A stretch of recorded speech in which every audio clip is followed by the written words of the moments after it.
저는 이 부동산 PF가 금융위기를 초래하면서 현 정권의 운명을 좌우할 가능성이 매우 커졌다고 봅니다. 정권도 관리가 가능하다, 시스템적 위기는 아니다고 어제도 이야기를 했어요. 금융권이 부동산 PF 연체율이 2.42%다.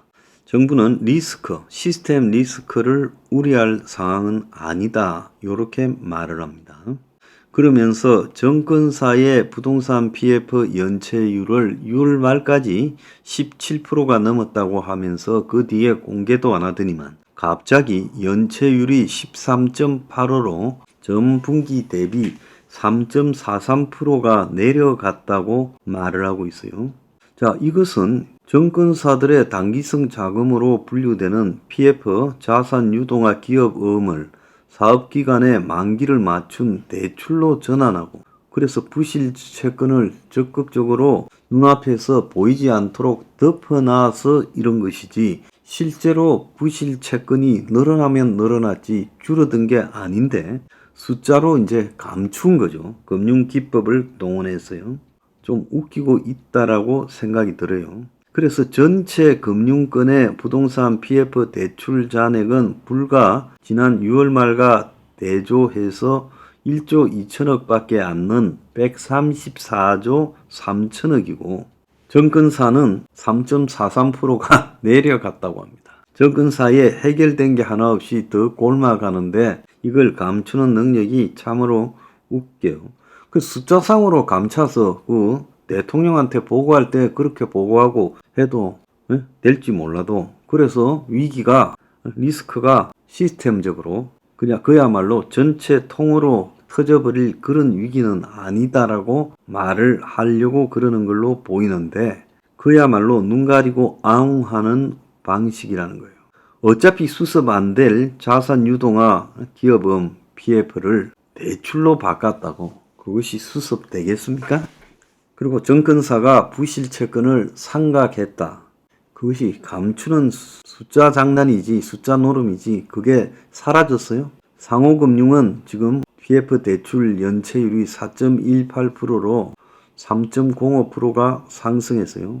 자, 상호금융에서 엄청 늘어났지만 상호금융의 자본과 충당급 적립 규모 등을 감안했을 때 리스크로 전체적으로 번질 가능성은 적다. 이렇게 말을 하고, 저축은행과 보험업권의 PF 대출은 저축은행이 5.56, 보험이 1.11로 0.95, 0.38 올랐고, 은행 연체율은 0.23포인트 하락해서 다시 0% 수준으로 떨어졌다고 합니다.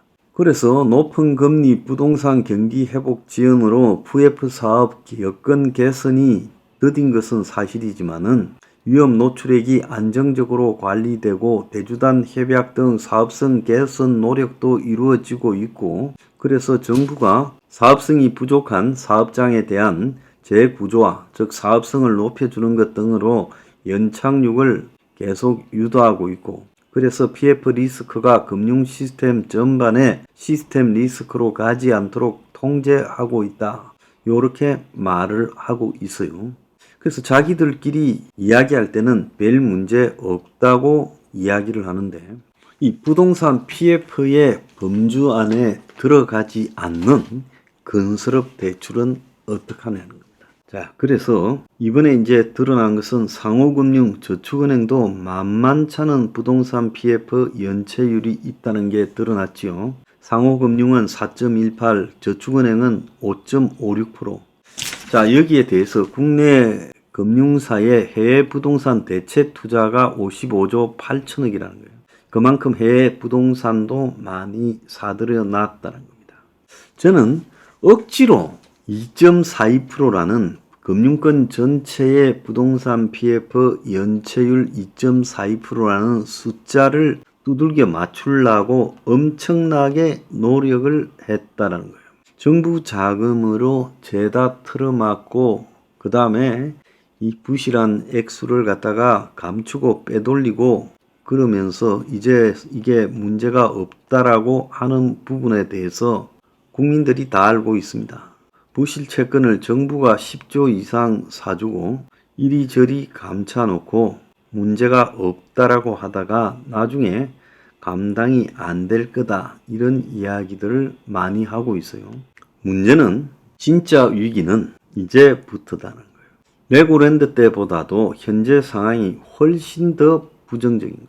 갑자기 레고랜드처럼 충격이 온 것은 아니지만은 금리 인하가 도대체 언제 될지 지금 예상도 하기 어렵고, 한국 경기 전체가 굉장히 지금 침체로 빠져드는데 부동산 업종 자체가 전부 다 지금 불안해지면서 영업이 제대로 안 되는 상황이라는 거죠. 서울의 제일 노란자이 땅도 사업이 안 되고 있는 마당에 전국에서 이 부동산 사업이 될 데가 하나도 없다는 거 아니겠어요? 자, 청담동에 있는 그 유명한 사업장은 정부가 새마을금고 팔을 비틀어서 내년 5월까지로 미루고 청구 높여서 사업성을 갖다가 채워주려고 안간힘을 쓰고 있죠. 자, 그래도 저게 될지 의문입니다. 용산 이태원의 업무상업시설 건축을 위한 브릿지론이 결국 디폴트 처리가 됐죠. 용산 이태원도 서울 중심입니다. 전문가들은 부동산 PF 시장의 가장 큰 위기가 내년 상반기에 도래할 거다는 거죠. 자, 현재 부동산 PF 현장 사업성이 너무 떨어져서 브릿지론 단계에서 건설 비용을 대출받는 PF로 넘어가기는 너무도 어려운 상황이다. 근데 건설사 재정 상황도 계속 심각해져서 금융권의 부동산 PF에 대한 부정적 시각이 이제 다 사발통문이 돌아서 전부 다 알고 있다. 그래서 이제 누구도 금융권에서 PF 사업 현장에 돈을 빌려주려고 하지 않는다는 거예요. 지금 눈더미처럼 널려있는 하다가만 사업장을 이제는 정리할 거는 정리해서 털어버려야 된다는 거죠. 안 내는 사업이다. 그래서 이게 털어지면서 손실이 날 거는 손실 나는 대로 빨리빨리 정리해버려야지, 그렇게 하지 않고 현재 위기 상황을 끌고 나가서 그 다음에 총선을 치른 이후에 구조조정을 하겠다, 이게 지금 정부 생각인 걸로 보이는데, 내년 상반기에 정부가 돈을 1분기에 상당히 빨리 집행을 해서 건설사들을 갖다가 구조조정하기보다는 억지로 지금 지원을 하면서 광급 발주를 지원하든지 돈을 풀어서 건설사를 지원해서 살려서 끌고 가려고 노력할 거라는 거예요. 최근에 신용평가사가 부동산 PF 브릿지론 사업 중에서 15조가 곧 사고가 날 것 같으니까 그걸 갖다가 빨리 정리를 해야 된다고 이야기한 부분은 일종의 금융계를 대변해서 정부 쪽에 들으라고 한 것 같아요. 지금 아무도 금융사가 정부에 대고 이런 이야기를 할 수가 없지요. 최근에 금융당국 고위관계자, 정부의 그러니까 금융위원회 같은 데서 있는 사람이 식사 자리에서 현재 부동산 PF 시장에 발생한 위기의 원인은 도덕적 해이다. 무분별한 투자가 부실을 키운 만큼 옥석을 가리기를 통해 가지고 회생이 어려운 사업자들을 정리할 필요가 있다라고 말을 했어요. 그런데 정부가 정말 웃기는 거는 새마을금고가 부동산 PF 때문에 지금 많이 어려워졌다라는 건 누구나 다 아는 이야기예요. 4,640억이나 되는 돈을 주고 산 비싼 이 땅, 초부터 땅값 자체가 비현실적인 가격이었죠. 평당 2억이 넘는요. 자, 이걸 갖다가 새마을금고를 대주단 협약을 통해 가지고 지금 합의를 하게 만들었어요.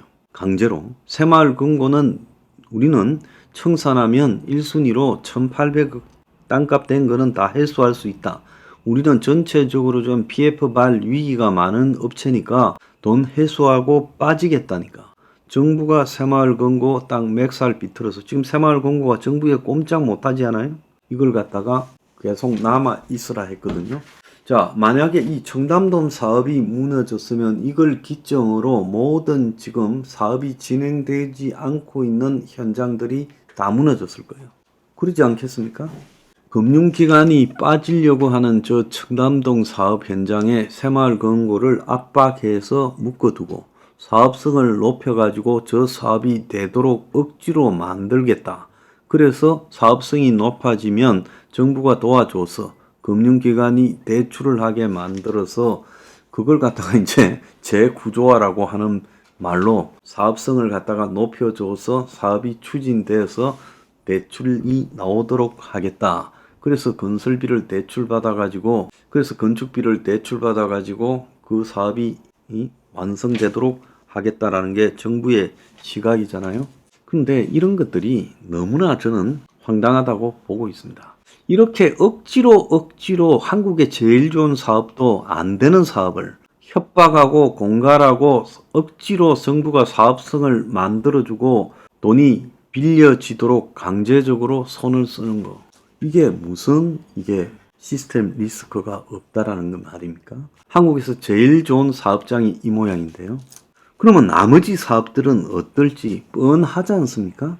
결국은요, 제가 봤을 때 온갖 수를 다 써서 내년 총선 전에 터지는 걸 막으려고 하고, 그 다음에 수치상으로 연체율이 마치 안 높은 것처럼 정권회사 경우처럼 낮아진 것처럼 만들려고 할 거예요. 얼마 전까지도 국회가 정권사의 연체율이 도대체 얼마인지 밝히라고 했는데 6월달 이후 말도 안 하고 있다가 이제 내놓은 게 3.85인가 내려갔다고 내놓습니다. 슬쩍슬쩍 다른 방식으로 숫자를 감춰놓고요. 이 정권이 이런 식으로 하다가 총선만 끝나면 모든 것이 해결될 것처럼 생각을 하는데, 이런데 동원되는 정부의 금융 관료들 부끄럽지 않습니까? 당신들은 국민을 위한 금융 관료입니까? 정권 유지를 위한 금융 관료입니까? 이 정권은요, 어떤 노력을 하더라도 내가 볼 때 이제 요만큼 되는 거를, 위기가 요만큼 되는 거를 해체해서 손실이 이만큼 나도록 하고, 그걸 손실은 손실대로 정리를 해야 될 거를 키워서 숨겨가다가 나중에 손실이 이만큼 되어서 감당 못하는 상태로 끝날 것이다 보고 있습니다. 결국 이렇게 가면요, 나중에 숨겨진 손실이 터지기 시작할 때 정권도 감당할 수 없는 그런 손실 규모로 커져갈 거다. 전 그렇게 보고 있고요. 결국 그렇게 되면 정권회사, 그리고 저축은행, 캐피탈, 보험회사 등으로 전체적으로 부동산 PF발 금융위기를 초래할 수밖에 없다는 겁니다.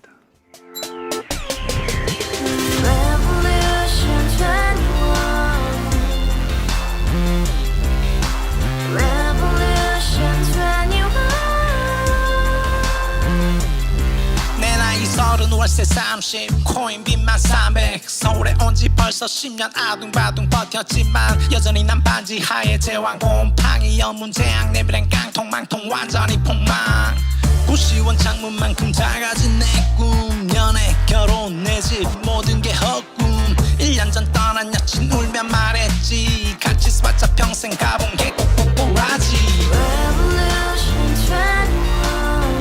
가바후스 700 나도 소유주 가바후스 700 나의 소주 택시기사 우라부지 마트 캐셔 울어무니 우리 집안 다 털어봤자 후줄 그래 개선민 내미래 거기서 팍 끝난 거지 팍 더 이상 노력 따윈 괴물이 스펙 찾아서 말리 비오는 날 알바 잘려 맨날 학원 날 개쳐 발려 밤비 내리는 양화대교 홀로 걷고 있을 때 현수막에 아로 새겨진 평당 700짜리 아파트 다같이 소리 질러 혁명 21 가바후스 700 나도 소유주 가바후스 700 나의 소주 Together in the house, brand new day, and your dream had just begun. Revolution 21, only hope and happiness. 너의 곁에 내가 영원히 함께. 지금까지 정치인들 입만 열면 찝찝찝 개소리 멍멍멍 쳤다 하면 뻥 잘난 부모 만나 잘난 학교 나오면 뭐 하나 우동살이 꽉 찬 대가리 깡통 소리 텅텅 저 푸른 조원이의 그림 같은 집을 짓고 평상 4천 팔면 뭐해 평생 살 수 없는 집 내 미래 내 꿈 희망 꽤 살아나는 집 우리의 미래 혁명 21